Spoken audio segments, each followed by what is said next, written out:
A few years ago, the idea of Jake Paul becoming president would have sounded completely ridiculous. The guy was a YouTuber known for chaos, pranks, controversies, getting kicked out of neighborhoods, starting internet drama every other week. Jake Paul was the definition of an internet troublemaker, but something strange started happening. Jake Paul slowly began transforming his image. First, he entered boxing. At the beginning, nobody took it seriously. People thought it was just another influencer stunt. But fight after fight, Jake Paul kept winning. And suddenly, the internet wasn't laughing anymore, because Jake Paul wasn't just making content anymore. He was building something bigger, a brand.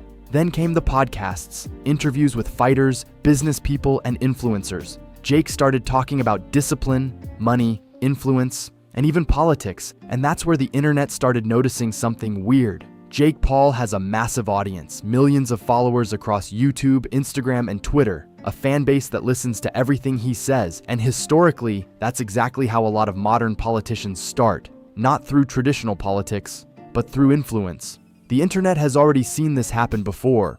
Donald Trump was originally a television personality, Arnold Schwarzenegger was a movie star, Ronald Reagan was an actor, and now people are starting to ask a strange question. What if the next one comes from the internet? Recently, Jake Paul has been making more and more comments about politics, talking about government, freedom, and the future of America, and every time he does, the same joke appears in the comments. Jake Paul 2028. At first, it was just a meme.